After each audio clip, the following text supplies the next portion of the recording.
My job was just to honor him and be like, hey, whatever you need, let's go to revision 20. In 2021, Toby Mac released an album called Life After Death.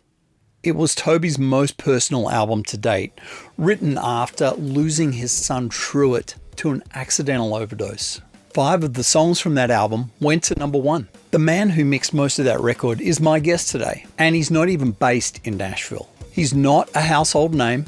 At this point in history, he's one of the most quietly influential mixing engineers in Christian music. He has credits with Skillet, Matthew West, Rachel Platten, Melissa Etheridge. He also has a Grammy nomination for when he was an artist in a band called Acceptance. He started his public music career as a drummer in a band called Hangnail on Tooth and Nail Records back in the day. Somewhere between then and now, he's built something really extraordinary in his mixing career in Milwaukee, Wisconsin. This is Nick Rad.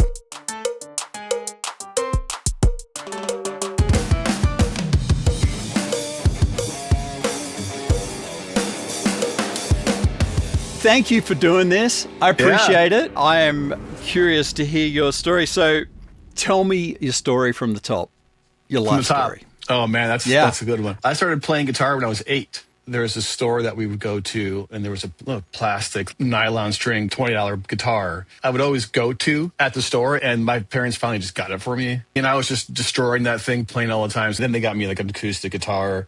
I just never put it down. That was my thing. Ever since I had a guitar in my hand, I was nonstop. And my parents didn't do anything musical at all. My grandma used to like play a little accordion or something, but no one else really was musical in my family. So I'm not really sure where I got that from. But I listened to a lot of Stevie Ray Vaughan via my dad. My dad was a big influence in just, kind of just, feeding me things to listen to and to get into. He was a big fan of him, so I just, listened to it as well. So I grew up, 9, 10 years old playing like blues riffs. I took lessons for like 2 years. He wasn't teaching me theory or anything like that. He was showing me songs that were relevant on the radio at that time. So he was like a metalhead guy, and he was just teaching me songs how to play on a guitar. So when I was in 8th grade is when I formed our first band, Hangnail. In 8th grade? 8th grade. That's young, dude. Yes. Wow. Yes. We were a 3-piece at that time.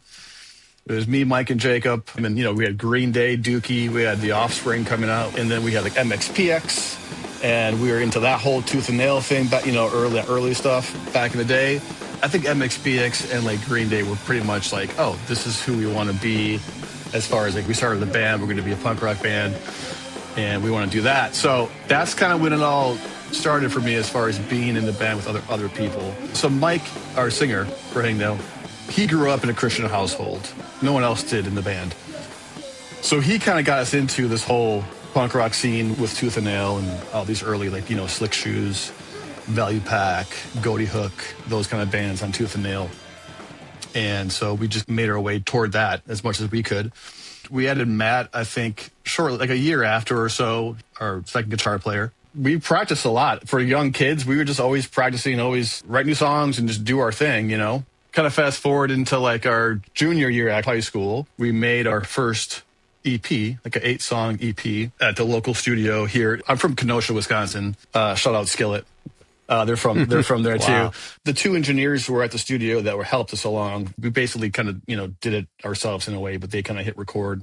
Then we played Cornerstone shortly after that. We would walk around Cornerstone and just hand out flyers like, hey, we're playing at this stage. And we had like probably 400 people or something at our show at Cornerstone. The rumor has it, Yuri from MXPX got a hold of our EP, and he gave it to Brandon Ebel at Tooth and Nail. And so that's kind of how we got talking with them about like, oh, who are these guys from Kenosha, Wisconsin? So shout out Yuri for helping us out with that. And so then at that point, Brandon just kind of got in contact with us and, wanted to sign us. And this was probably a year later or so. We made another record by ourselves when we were seniors in high school, more of a full-length record by ourselves, basically, Nothing was signed or anything. Nothing happened yet, but we had made that record. He heard that record and was like, okay, now I want to sign you guys. I want to put this record out. So we put out that first record. We were signed to Tooth and Nail. That's kind of how the whole thing started, the snowball, if you will. I was talking to the boys this morning. I was texting all the Hangnail guys. We talk every once in a while.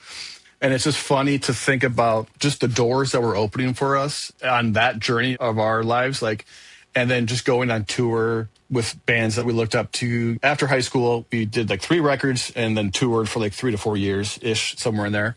God just provided for us every single day. And we came back at the end of those 3 or 4 years, and we came back no debt. I mean, we didn't make any money really, but it was a great time, great experience for us. Right. And he provided at every show like what we needed to get to the next show with. So it's pretty incredible to kind of like look back on it. And I think back then, like, we didn't realize that, oh, this is God's just helping us along the way this whole time, you know? So during that time, you guys are producing your own records? The first Hangnail record on Tooth and Nail was self-produced.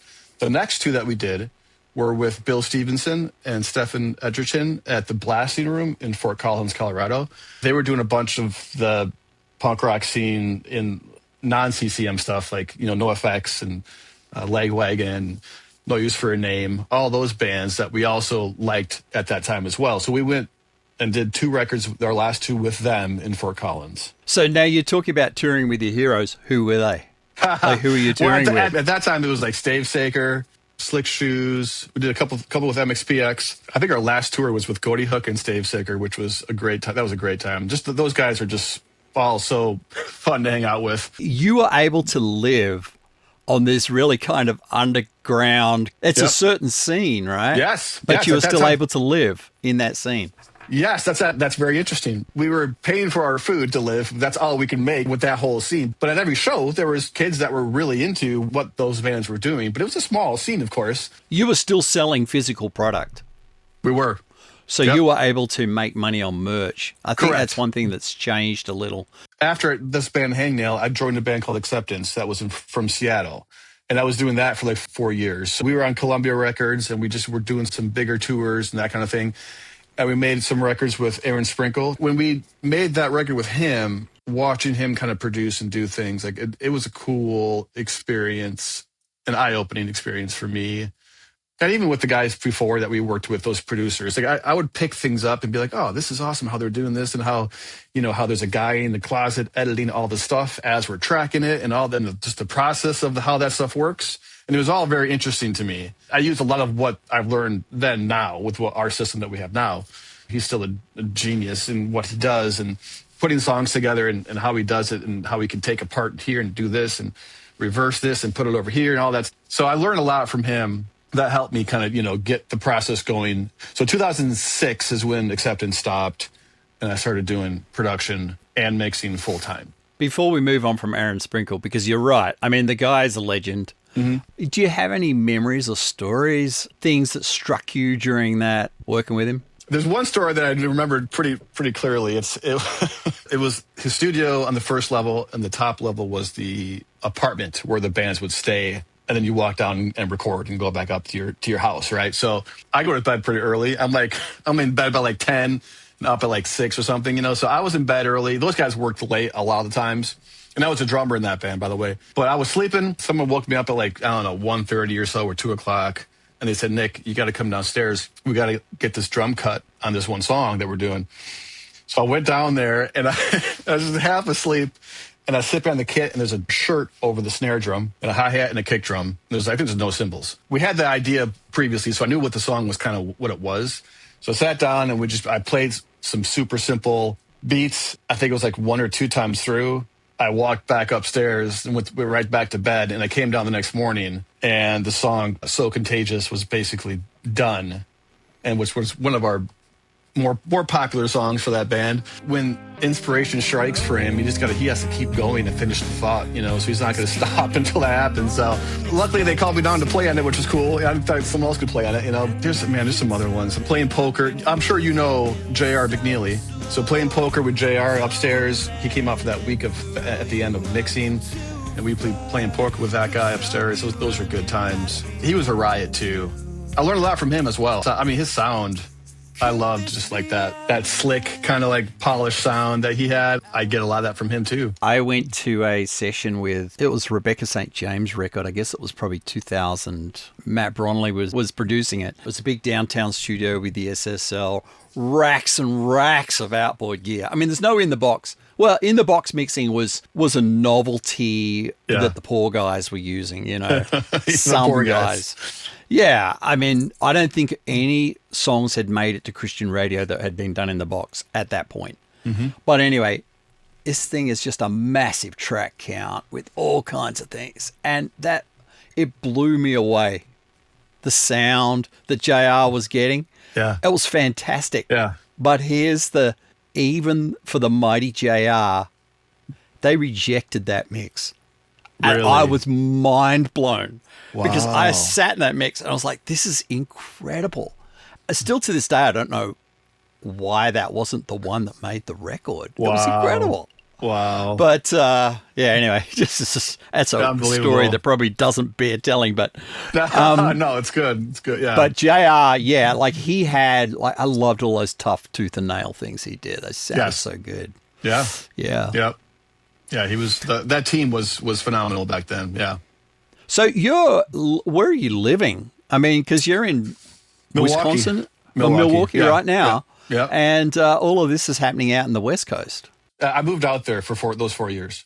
22 to 26 years old is when I was doing that whole thing. At that time, we got into like some tours with like Yellow Card, Fall Out Boy, Panic at the Disco, Cartel. We were on some pretty good tours. We never really headlined, so it got us to a different level, than Hangnail ever did. Obviously, So, and having a major label behind you is helpful to get some push. Still to this day, I meet people in even CCM land, it was A&R guys or whoever. They're like, man, that record that you guys put out, Phantoms by Acceptance, that was so good. I love that record. So I still get those people today that say that. It's pretty cool to have that this far beyond. Now it's been 20 years since that record came out. Yeah. It's been a while. So it was a mainstream act. Yeah, correct. We were all believers in the band, but we weren't doing altar calls or anything like that. We were just Right.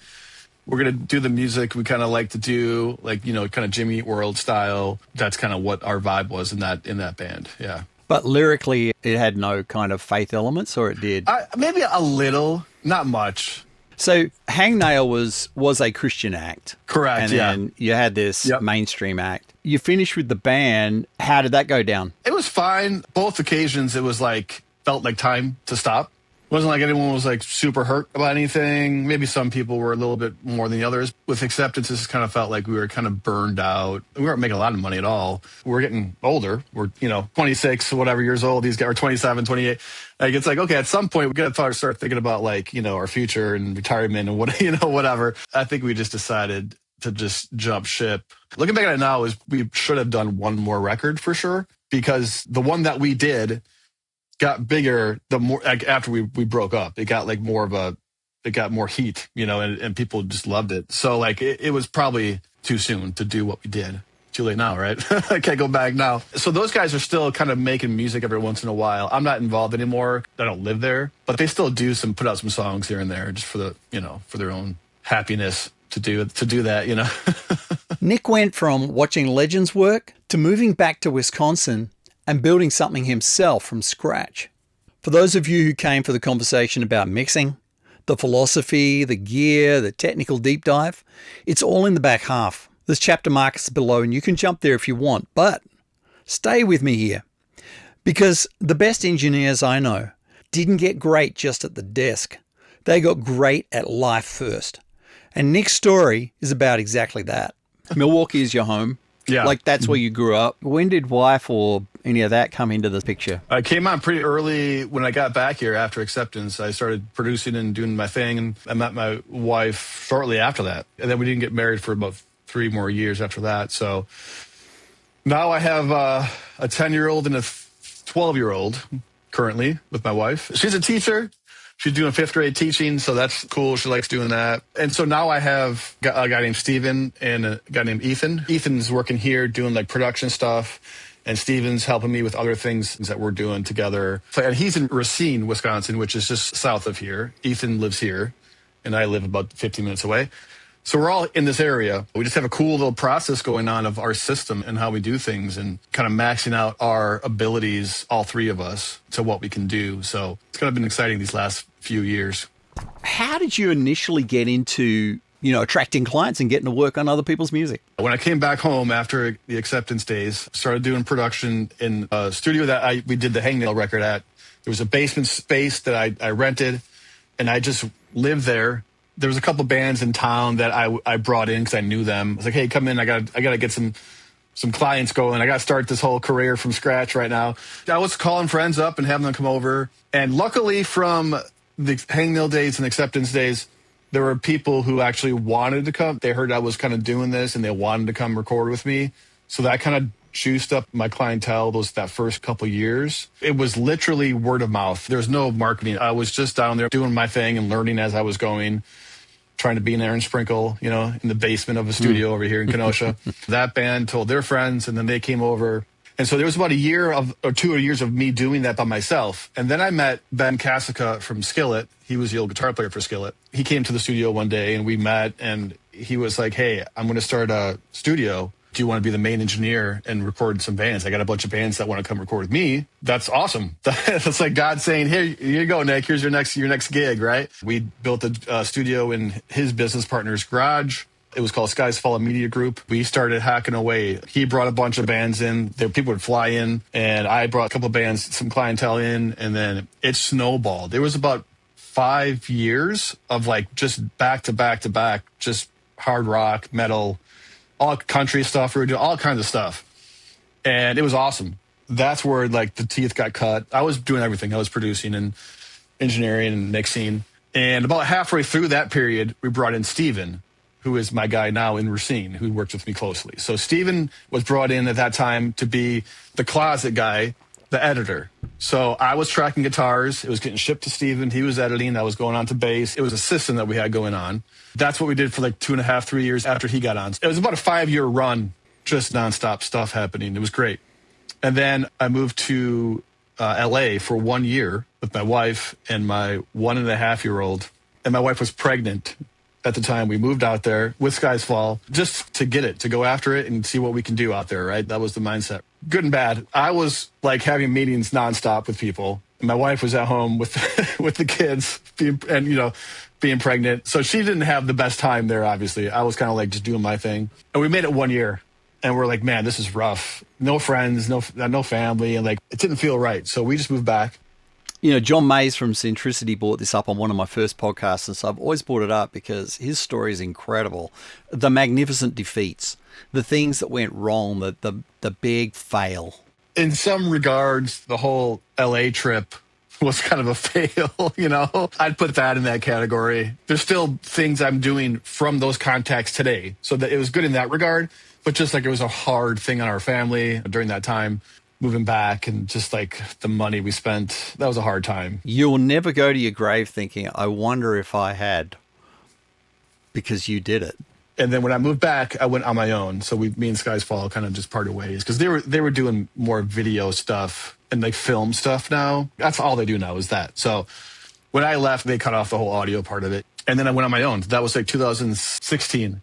But yeah, that was a huge jumpstart, though, having all those, a bunch of indie local stuff, a couple label things during that time, not much. But then after that, when I came back home and I started the same thing, producing and mixing, whatever I can get my hands on at that point, I would just do it. And then it just gradually from 16, 17, 18 to COVID times, just gradually went into just mixing.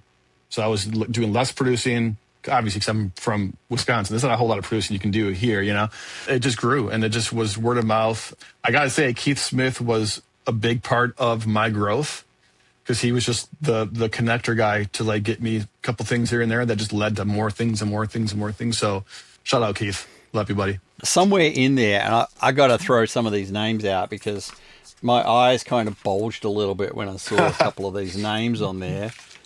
Melissa Etheridge. Like, yeah. What?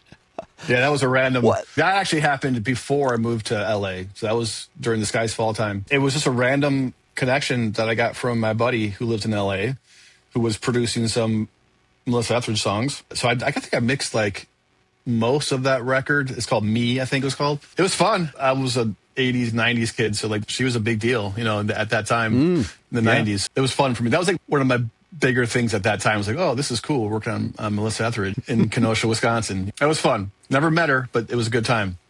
And my buddy Jared, actually, who produced those songs, he played keys with her at the New Year's Eve in New York City. He was doing some pretty good things as far as his producer side of his business, but that was like a fun thing for him to do, to go out there and play with her.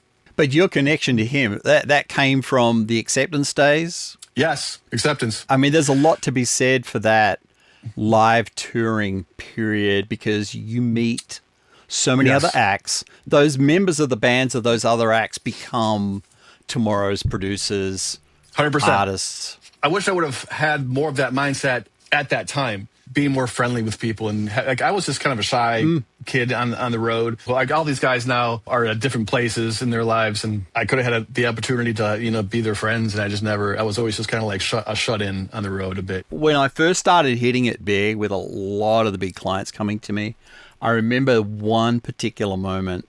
Again, I hesitate to mention the act, but the A&R person came to the studio with an act that I was finishing up a record for. I'm mixing two songs a day, sometimes 3 a day. Wow. Way too much. Like, I regret doing that now. I should have scaled better, because the burnout was real at a certain point. I remember the A&R person saying, oh, meet the new guy. He's got this new artist that we're developing right now. Dude, I didn't remember the guy's name. I didn't remember the artist. Sure. Didn't really think much of it. Oh, we're developing with this other producer that I knew well.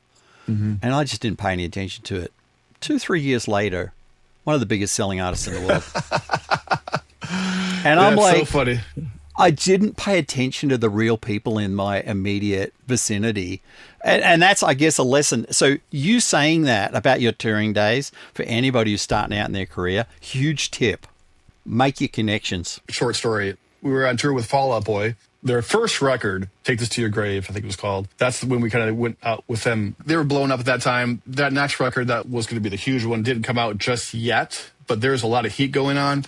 I just remember, like, Patrick, the guitar player, would come on our RV, and he'd just be like with his guitar around him and just start playing, just kind of hang out. And we were always like, what's this guy doing on our bus, like, with his guitar? Like, we were friendly and stuff, but it wasn't like we got really close. And it's things like that. It's like, man, I wish I just would have took the time to, like, I think he wanted to, like, write songs with us or something, but we never did that. Being, open-minded and, like, more proactive for you people who are out there now, like, make friends with everybody and be friends with everybody, because you never know. I think part of it, if I can be so bold, is we all look to those who can lift us. This guy who's a nobody, seemingly, at that point, who's wanting to hang out, you kind of have to say to yourself, he could be tomorrow's next thing, firstly. And secondly, there's just the pure human connection. Yeah. Community is good. People are good. And as creatives, like that guy sitting on the bus, it's like you say, it's almost like he's wanting some chemistry to happen. Who's my chemical people? Again, at my point in history, I look back on my life at so many missed opportunities that didn't seem missed at all at the time. It seemed like nothing. Yep. Yeah, isn't that funny? That's very interesting. Career highlights. Like, what have been the things that you're most proud of, the things that you go, that was killer? Man, the thing that's come to mind is the Toby Mac record, Life After Death. Like, I got the shot at doing that record. I think I did most of the songs on that record. And I believe that was the first record after his son passed away. It's Toby Mac. It's like a legend, right? Getting to do work with him, and because he's very hands-on, that was a pure joy. I think there's 5 number ones on that record, which is crazy. Wow. He's a tweaker. So, like, we'll get up to like 15, 20 revisions on some songs. It's just a good time. That's definitely a highlight for me. You interacted with him on that record, The Life After Death, with his son passing, which is horrific. Did you have any interactions about that? How did you deal with that? We didn't really talk about that per se. It was more just as I was working on the songs, it was something special about the whole thing. My job was just to honor him and be like, hey, whatever you need, let's go to revision 20. Whatever I need to do to make the song right for you, let's do it. So that was kind of my mindset that whole time. I think that's what he needed, get the songs done, for him to kind of go that extra mile. let's try this, let's try that. Whatever he needed, I just kind of did it for him. I mean, there was not a whole lot of talk about his son or anything. I mean, obviously, the songs were all there. That was all said in the songs, of course. So I think he just wanted to make sure they were all right, exactly what he wanted. I've worked on a lot of Skillet stuff, too, because they're from my hometowns. We go way back. I'm still doing songs for them today, actually. Those guys are a pure joy to work with. They're just like the real deal. That's what I love about them. Unwavering. We have a good relationship going on. We got a couple plaques, some wall candy from those guys, which is great. Getting into the whole CCM land, getting to work with people that I listened to on the radio was just, this is pretty cool. I got a Matthew West song that I'm working on today. Like, this is how it all happened, was very organic, as far as my career goes and getting into CCM. I'm just one of those guys that just kind of puts my head down and just does the work, and God's going to use that and like either kill my career or make it how it is. I'm just one of those guys that's like, do the work and God's going to provide. It's always been one of these kind of roads of just a slow growth, and I'm cool with that. Totally fine. I don't need to be mixing whoever for $5,000 a song. I'm happy where I am, but God's provided this whole time, and it's been cool. I always ask my guests about faith. I want to know if they really believe what they're mixing. Here's what Nick has to say about that. Where do you live as far as Christianity goes? I'm a believer, and I'm thankful that I get to work with other believers on my team. So we're all kind of in the same boat there. I got saved when I was 16, pretty much during the Hangnail time, then just started that faith journey at that time. Shout out Mike Middleton, our singer, helped me out through that whole process. It's been a journey since then. It's kind of where I am. What Nick built over the next decade is truly remarkable. But more interesting than the credits is how he thinks about his work. One thing you've alluded to is you're living in Milwaukee. One of my questions I pretty much ask everybody, because they're all in studio, you're one of the rare exceptions I'm making to do a remote. Yeah, it's like, well, thank you. The move to Nashville. Well, you don't have a move to Nashville, but on the flip side, you've managed to be on the top tier without moving to Nashville. What do you have to say about that? Thank you, God. I mean, every day I'm like, why? Like, this is insane that we're doing this from Wisconsin. I talk to Stephen about this every day. Like, we're just thankful and grateful that we get to do this from here. And so God put me here for a reason. So I'm just going to roll with it, and see what happens. It's nuts. Cause I mean, Doug Weirs, he was like me. Like, he was in Illinois over the border, close to me. And then he moved down there, of course, 4 or 5 years ago, whatever. I don't know how long it's been now. Yep. So he made that jump for sure. And we're just too tied in here. My family and the Brutes. Jeff Giuliano, right, is another guy. It's in, where is he? Like Virginia or something? I don't know where he is. Yeah. But like, there was a point where we were thinking about doing it, but coming back from LA, and we're like, okay, do we do the Nashville thing now? But then I was like, man, technology is only getting better. I don't have to be there. If people like my mixes, it's going to get out. People are going to know about it, and they're going to ask. We just decided to not do it and stay here, and it worked out so far. But there's a guy by the name of Brian Lennox. So he was Mike W. Smith's guy for years. Okay. Keyboard player. He did lots of great acts back in the day. Some of the ones I loved, Kim Boyce. He mixed a few things when I was an A&R guy when I first came to town. That's what I was doing. He had a house in Franklin, and Franklin was Christian Music Central. Okay. That's where the stuff was. Yeah. EMI was just up the road here, and Sony was still just over the road, or Provident. I remember talking to him after he had moved south 30 minutes, and he said, it's killed my career. Yeah, wow. He said, my work's halved. People don't, I'm too far away. And I'm like, wow.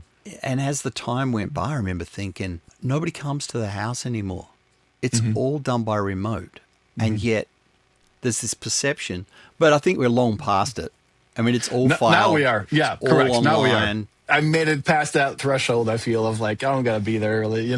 We're past that now. And it's better for your humanity. Although the people around here are fantastic. You'd be starting at ground zero. I'm proud of Doug for making it happen, and it's been tough on his... And he did it at the right age, too, though. Much younger than me. I do a lot of CCM stuff, but I'm also doing a lot of other stuff, too. Even like this year, it's been weird. It's been like... Man, I feel like it's been half and half almost. Every year it's just different, because the whole acceptance thing got me into a different world of like those kind of labels, Hopeless Records and, things like that. It's usually like rock, some harder stuff, whatever. But like that's like part of my roots too. So I like doing that kind of stuff, So, I'll be working on a Toby Mac song, and then like the next day I'm doing like this metal band from wherever, and I like having the different vibes going on. A day doing this and then a day doing that. And it kind of like cleans the palette a little bit, for me, and not doing the same thing every day. I enjoy that kind of thing, that aspect of it. Have you done any education at all, formal or otherwise? No, just making records with people and learning as I go. You did high school and then straight to, Correct. Well, you were doing the band already. Correct. We did actually manage to get in like a year and a half or so of some college in between some Hangnail tours. And we did manage to do that, but I never finished college. Do you have a moment in your life where you heard a mix that you did on the radio? Early days. Yeah, I mean, the one I can think of right now is Truth Be Told by Matthew West. There was some before that as well. It was a fun time. Like, I think, my kids were like younger when it happened. We were in the car, and I just remember it happening. And like, it's just a funny thing to like hear it come on, and you're like, wait, I know this song. Oh yeah, I mixed this song. Like that whole thing. Like, I think the first time we were all in the car together, the whole family. Kind of a cool experience that happened to all of us at the same time. And then it got to the point where it's like, this is Daddy's song on the radio. And they're all like, yeah, we know. It's like every 5 songs with like one I mixed or something, That slowed down obviously, but there was a time where that was a thing, and it was just it got to the point where it's like, oh, I get in the car and there's a song I mixed. I did this mix and it was clipped to all get out, but they liked the mix. There you go. So it goes to radio, and then I'm just driving around one day and this thing comes on and I'm like, oh, that doesn't sound good. Oh. That's what I'm thinking to myself. I'm like, oh, that is hashy. And so, it pushed me real hard. Like, I've got to solve that problem real fast, which is a problem I never really thought about. I mean, having come from analog world, you don't really think like that. Yeah. It's far more apparent when the distortion's there. But anyhow, and especially with on-air processing, it exaggerates anything that was there. Right. And in those days, it wasn't the quality it is now. Yeah. Have you listened to your stuff come on the air and you think, I really should have made that move? As a mixer, you always like think it could be better, right? Like, but you gotta just finish the song at some point. So there's been a couple songs that are like, oh man, why is that bass guitar is just too, whatever it might be. Like, I just can't dwell on this. I think about it and then I move on to the next thing. I can't you have dwell to. on it. You have to, because it's gone. That's why it's a release. Yeah. Yeah. That's what I think it was. Maybe it was Joel who said that one day. You work on something and then you release. Yeah, that's it. And you're released. It's gone. There's nothing you can do about it. On to the next. Yeah. Okay. And it's funny you said about like the Toby Mac with Mix Revision 15. There's no line between production and mix. It's all the production keeps evolving through the mix. And the mix is helping me hear the production, so it's changing. That's why you get to number 15. It's not a reflection on you. Especially with Toby, because he just likes to just try things. Let's just try this and try that. And it's okay, great. 14, 15, 16, it's like keep them going for him. When they hear the mix, it's like, okay, try some stuff, some different things. And obviously I'll let Toby do what he wants to do. So, dude, I remember doing a mix that got to number 50. 50. Oh, wow. That's pretty good. That's a record and, there. And let me back up. My mix got to number 10. The producer had gotten to number 50 himself. And at number 10, he said, just forget it. Forget it. It's not good. Right? Comes back to me a month later and says, here's the new multi-track. No just way. put your mix on this.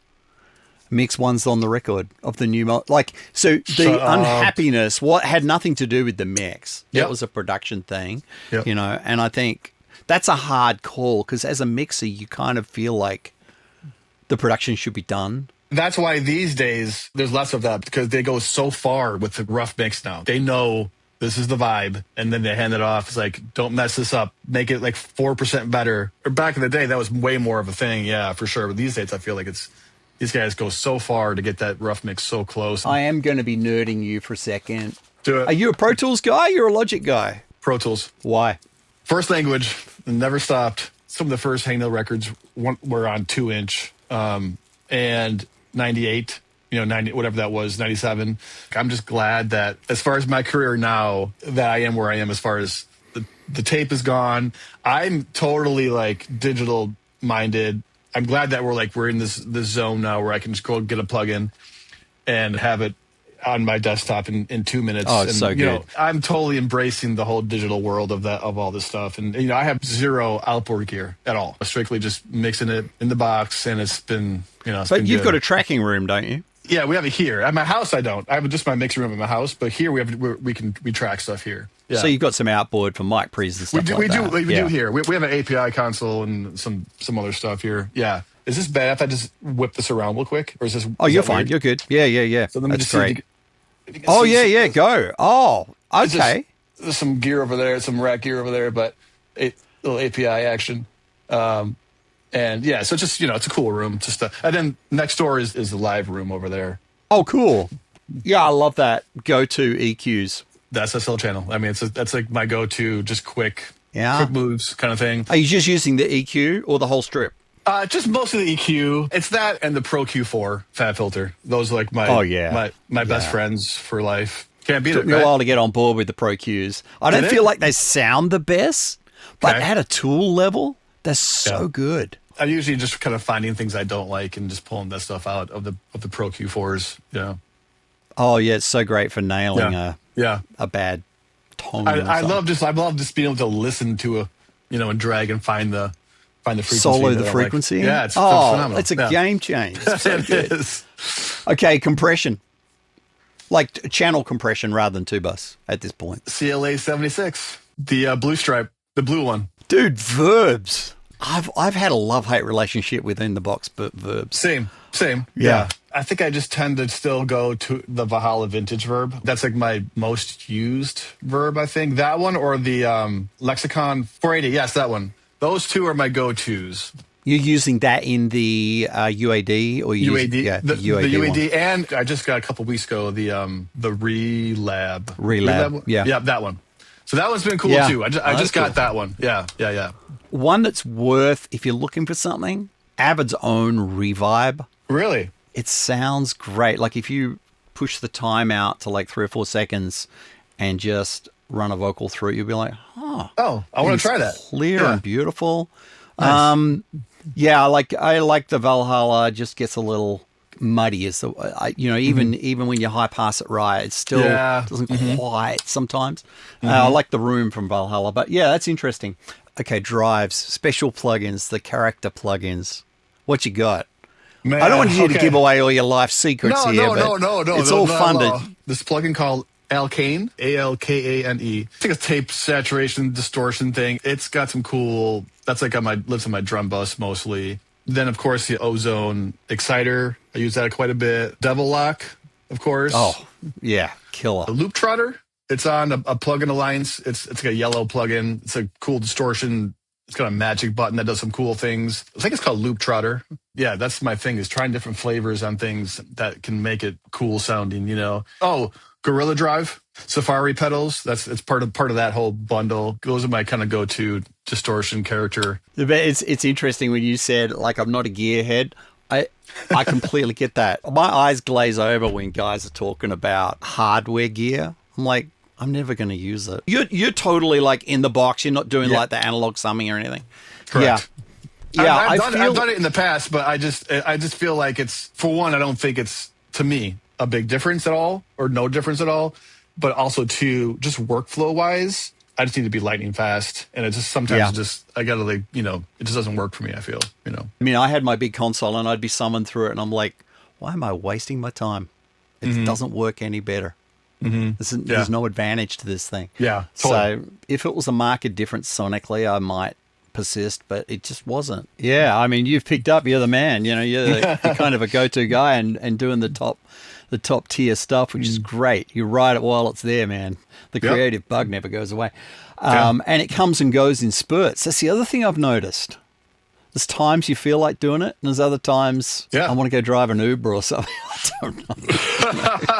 I think that's true. Especially now, you have to have the mindset of on to the next. For me, as a mixer, it's like, there might be certain songs that I pull up that I'm like, man, this is going to be a rough day today, you know? At the same time, I don't want to do anything else. I want to do whatever I can to make the client happy, within reason, of course.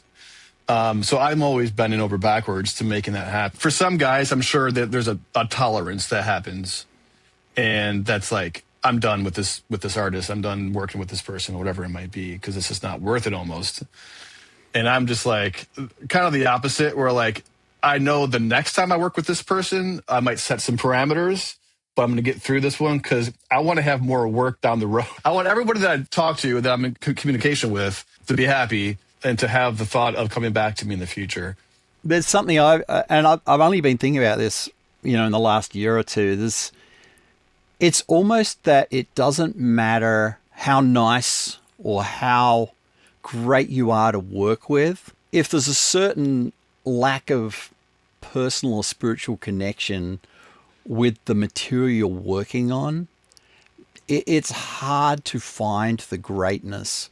And that reflects, it's almost like it's hard to hide that. But when you get something that you're just so into, you love, it just happens by itself. When you open it up in the morning and it's like you listen to it and you get you get giddy because it's like, oh man, I can't wait to finish the song. It already mixed itself basically, right? I love those kind of things. And your mood is just all day. It's just, at an all-time high. You're just stoked to be working on it, So. Yeah, and then you get to the end of that one, you hand it off to the producer, and the producer goes, "Yeah, don't like it," and it's like, "No, this is great." Yeah. Or there's the other ones. I'm trying to decide whether I want to say the name of this particular one. It was a huge hit. I just gave him mix one. He gave me no pushback whatsoever, and it goes out, sells millions of records, and I listen back to it later, and I think, why did I let that go? I wish he'd pushed me a lot harder. I'm working on a series to give to artists and A&R people and producers. These are the things to get the best out of your mix guy. Bringing up stuff like adjectives are not as good as references. Adjectives mean different things to different people. Another one is obviously make your rough as good as you can and make sure the mixer has it. Just simple things like that. I feel like these days, people getting their roughs very close is that's a real thing these days. It's like, now it's like we're trying just to beat the rough almost in a way. That's a huge thing. I still get a couple guys that will be like, I'm not going to give you a rough, just do your thing. Speaking of that, one of those guys is Ian Eskelin, who you know. Yeah. So he's but he doesn't do a rough, man. No, he doesn't. And honestly, his roughs don't matter. Like I've sometimes I've just taken the session as he sends it to me and print it and make it my rough. Sure, it doesn't mean much. Yeah. So, but for most, it's a different thing. His process, Ian's process. That's another thing. No two people are the same. Let's say I'm a producer and I come to you and say, here's this multi-track. What would you like me to tell you to get you to give me what I want? Is there a rough or no rough? I'll give you my. Okay. Oh, so you want a rough? Okay. Well, I'll give you what I've got. It's not very good. I'm pretending to be that person. I got the you. Artist. I'll give you my rough. It really sucks. So what else would I say to you to try to get me in the right set or mindset? Yeah, right? Yeah. Because you don't want to go 20 rounds. You want to get somewhere near the target line first. Mix one. Is there a song that has the same vibe that I can maybe listen to, a ref, whatever? I don't have a good answer for you besides a reference track that maybe it sounds like that. But I've been in the mindset these days of like, people go to a certain mixer for a certain sound. This guy might be a little more organic. This guy's a little more polished or whatever it might be. I just go with my gut and I go strong that direction for the first 2 hours. And then I sit back and listen to them and be like, do I like this where it's going? There's been only a handful of occasions where I went like completely left field from the producer. But usually it's like we're in the ballpark there. Lately, I've been more just confident about my sound, about my taste. And I'm just going to go. That's what people will go to a certain guy for. That's why I love people like Keith. They know different mixers and what their flavors are. And for that particular song, let's give this to this guy and this guy. And so I like that kind of thing that, they can hand it off to different people. Yeah, I think that's good to have that confidence. I've definitely allowed myself to be pushed around a lot in terms of, not letting myself be myself and trying to, they'll give me some really left field references. Like, well, I've never done anything like that before. I don't even understand that type of music. But because my name was on, all these other credits, you must be good. And I'm like, well, yeah, but Rap is, dude, I didn't grow up with that. I don't know anything about it. You know, for instance, you know, as an example, and like the word organic, every time people give me that, I'm like, that scares me a little because, you know, the word organic, oh gosh, it's like a woman asking you, do I look fat? You know, there's no right answer to it because there's nothing about recorded music that's organic. It's a piece of cardboard, you know, turning sound into voltages and then being sampled, manipulated, and then played out back through some pieces of cardboard for the most part. There's nothing organic about any of that. That's why I say adjectives. I like the reference way better than adjective, you know. Give me a song. There's also times where people will give you adjectives like that, and you do that, and then it's like, oh no, not that. We want something different. Like it's always like you never know what you're gonna get. Like I don't know if people know what they want until they hear a version of something. I don't know.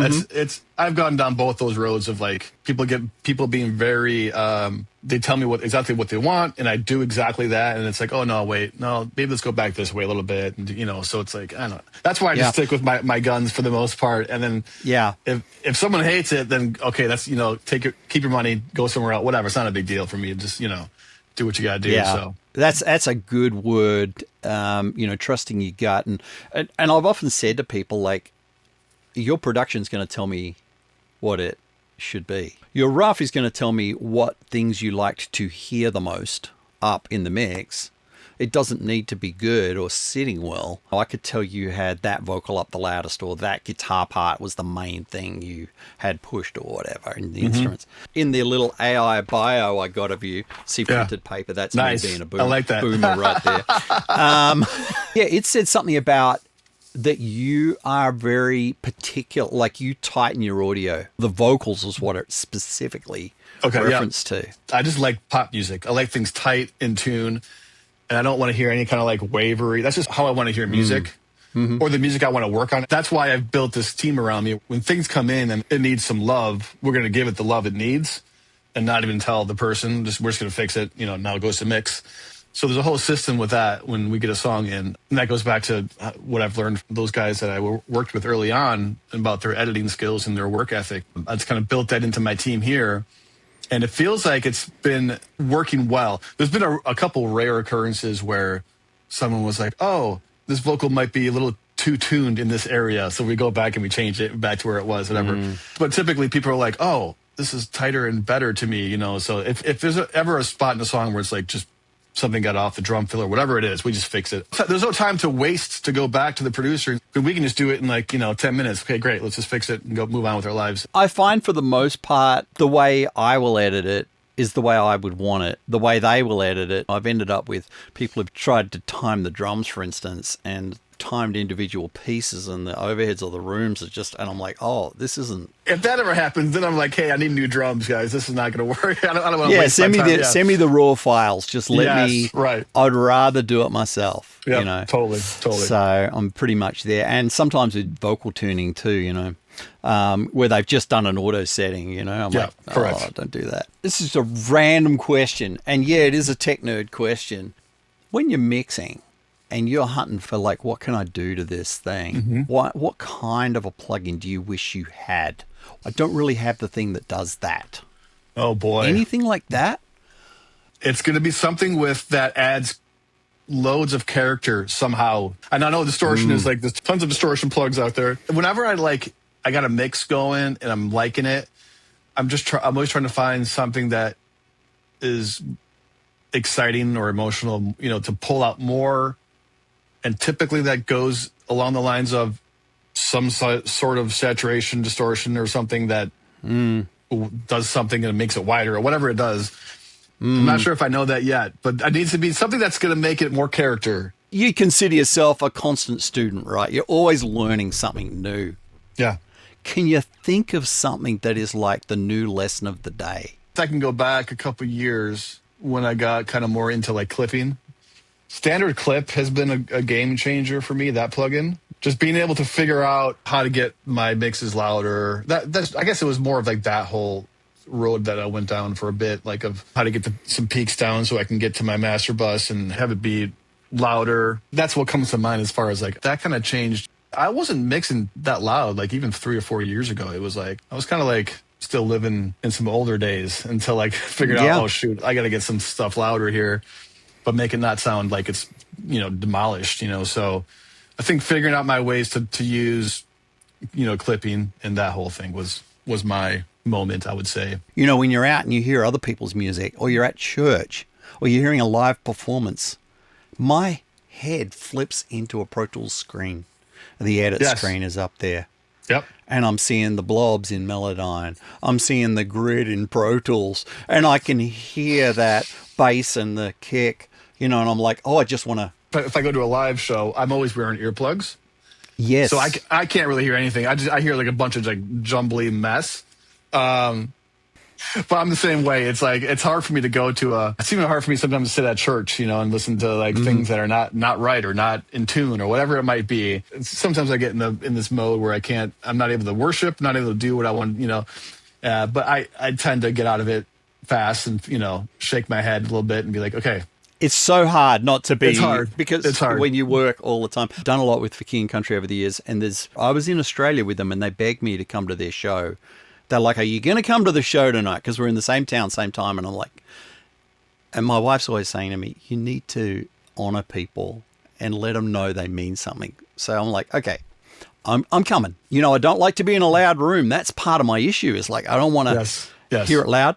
So I'm a song in and I'm thinking, this is torture. It's so loud. I pulled out my AirPods on noise cancelling. Oh. Sounded like a freaking record. Did it really? Wow. Because it just pulled the level down to how I would monitor in the studio. And I went to the mix guy after and I'm like, that mix was impeccable. Wow. But I would never have known it if I didn't have my AirPods in. I got to try that. I definitely got to try that. What a pleasure to have you, man. Thank you for hanging. Thanks for having me. Appreciate it, man. Thanks, buddy. Good to meet you, man. Take care. We'll see you. All the best. Bye. If you enjoyed that conversation with Nick, I hope you'll hit the subscribe button and the notification bell so that you'll hear when the next ones come. There are more in the can ready to roll. I hope to see you next time. Until then, put good things in your ear holes. I'm out.